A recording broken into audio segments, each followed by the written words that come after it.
अर्थशास्त्र, बजट पे पहले भी बात हुई है माननीय वित्त मंत्री साहिबा से, अर्थशास्त्र का सामाजिक पहलू या दायित्व है या नहीं है, यह प्रश्न मैं सदन के लिए छोड़ता हूं, क्योंकि अर्थशास्त्र अगर आसमान में टंगी ख्वाहिशों को जमीन के लोग नहीं देख पाए तो बड़ा मुश्किल होगा सर। अब एक मुझे चीज समझ में नहीं आती है कि ये कौन महापुरुष लोग थे जिन्होंने डबल इंजन शब्द का आविष्कार किया। सर अगर ये इतनी डिजायरेबल चीज होती ना तो संविधान सभा की बैठकों में भी डबल इंजन की बात हुआ करती कि हां साहब पूरे देश में डबल इंजन होना चाहिए। कांग्रेस की ह्यूज मेजॉरिटी थी, कभी डबल इंजन की पैरोकार नहीं बनी, लेकिन आजकल डबल इंजन चलता है। जहां डबल का एक इंजन बदल गया वो ट्रबल इंजन बनाने की कोशिश होती है। ये चिंता का विषय सिर्फ इस पक्ष को नहीं, इस पक्ष को नहीं है। अभी बहुत इंटरेस्टिंग चीजें कहूंगा, तंज भी करूंगा तो प्यार से। सर एयरपोर्ट से आते वक्त परसों इंदौर से मैंने देखा mother of democracy host G20, बहुत अच्छा लगा, ये सबके लिए गर्व का क्षण है। लेकिन सर ये मां बीमार चल रही है, ये मां हमारी बीमार चल रही है, दुखी भी चल रही है, और उसके दुखी होने का कारण है कि इस मां के लिए जिसके बच्चे किसान भी हैं और सरहद पे खड़ा जवान भी है, ना वो महफूज है, ना किसान महफूज है, ना देश का श्रमिक महफूज है, ना युवा महफूज है। तो मां तभी प्रसन्न होगी ना सर जब बच्चे प्रसन्न रहे। ऐसा तो नहीं होगा ना कि बच्चे नाखुश हैं, बच्चे परेशान हाल है और मां खुश है।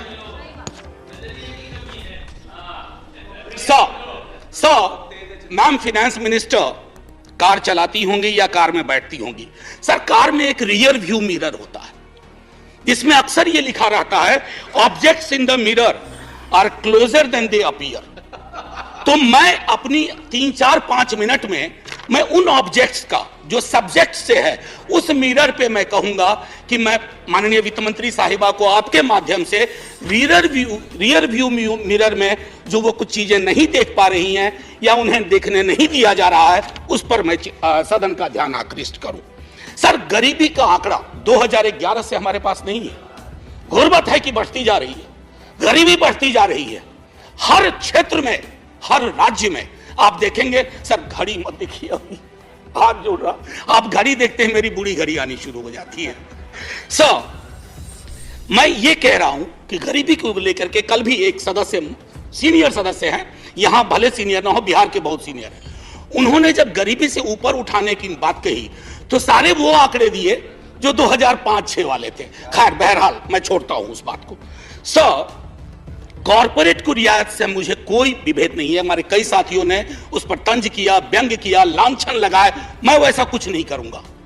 मेरा मानना है कि अगर जिंदगी आंसुओं में सरोबोर ना हो तो वित्त मंत्री कॉर्पोरेट की उतनी ही चिंता करें जितनी आम आदमी की होनी चाहिए। आम आदमी से मेरा ताल्लुक आम आदमी पार्टी से नहीं है, आजकल बड़ा मुश्किल हो गया, आम आदमी बोलो तो लोग पार्टी समझ जाते हैं, दोनों में बड़ा फर्क है सर। एनीवे सर न्यूनतम मजदूरी, आपने इतनी रियायतें दी लाखों की, मुझे कोई परेशानी नहीं, लेकिन न्यूनतम मजदूरी 178 रुपए पे टिकी हुई है सर।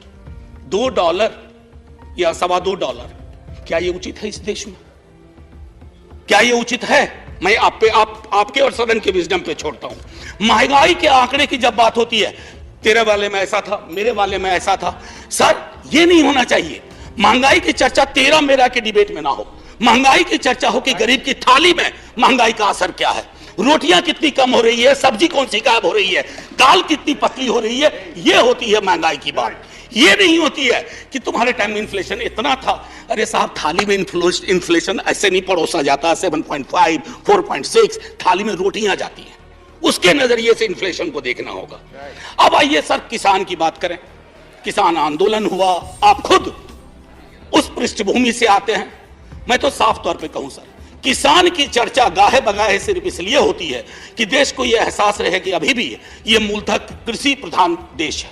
अन्यथा कृषक किसान जिस देश में कल कई लोगों ने आत्महत्या के आंकड़े दिए, वैसे बहुत अंक देखने से, क्योंकि यह सरकार आंकड़ा प्रबंधन में माहिर है सर, जो वाला आंकड़ा पसंद आता है वो ले लेती है, बाकी कहती है तो गलत है, ये तो हमें बदनाम करने की साजिश है। मैं उसमें नहीं जाना चाहता। मैं मानता हूं कि आप आंकड़ा प्रबंधन में MBA का कोर्स शुरू कर सकते हैं। मैं सर इतना कहना चाहूंगा कि हर 2 घंटे किसान आत्महत्या करता है सर। अब आइए सर बेरोजगारी की बात करें। बहुत फिर भी मैं कहूंगा, अगर आज के दिन मैं, वित्त मंत्री जी या माननीय सभापति महोदय आप, अगर हम 20-22 की उम्र में होते, बेरोजगार होते, हमारी चिंता क्या होती सर? रोजगार ना, नौकरी ना, लंबी चौड़ी मस्जिद, मंदिर, सर ये रोजगार का पर्याय नहीं हो सकता। ये रोजगार का कतई पर्याय नहीं हो सकता है। मेरी आस्था मेरा धर्म है, लेकिन मेरी जिंदगी चलेगी रोजी रोटी से। उसके लिए क्या व्यवस्था की है? और मैं तो जानबूझ के सर वो 2 करोड़ वाले में जाना ही नहीं चाहता। मैं भुला दे रहा हूं, बिसरा दे रहा हूं, क्योंकि वो दर्द देता है। मैं तो ये देखना चाहता हूं माननीय सभापति महोदय कि रोजगार को लेकर आपका ब्लूप्रिंट क्या है।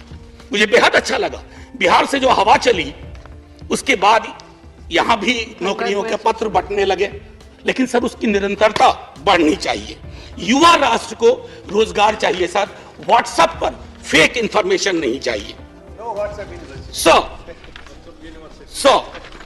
रियर व्यू मिरर में ये 3-4 चीजें मैंने दिखाई, और मैं अब आपको आता हूं मनरेगा को लेकर के। मेरी साथी बहुत बोल चुकी है, मैं नहीं बोलना चाहता। मनरेगा ने आपके लिए सेफ्टी नेट का काम किया है। आपके पास you had no safety net, you used MNREGA as a safety net, so broaden the horizon of this safety net. उसमें मजदूरी न्यूनतम सुप्रीम कोर्ट का आ गया है, उससे बढ़ाइए। शहरी इलाकों में भी वो एम्प्लॉयमेंट देने की कोशिश करिए, ताकि मनरेगा अगर सेफ्टी नेट है तो आप उसका भरपूर फायदा उठाइए। मैं ये कहना चाहता हूं, सब नाम की कमी नहीं है, प्रधानमंत्री फलाना योजना, प्रधानमंत्री चिलाना योजना, प्रधानमंत्री धमकाना योजना, लेकिन राज्यों पे बोझ बढ़ता जा रहा है सर, उसकी चिंता होनी चाहिए। बिहार के स्पेशल स्टेटस के लिए कई दफा बात हुई है सर, आप आधा मिनट दे दीजिए, 30 सेकंड सर।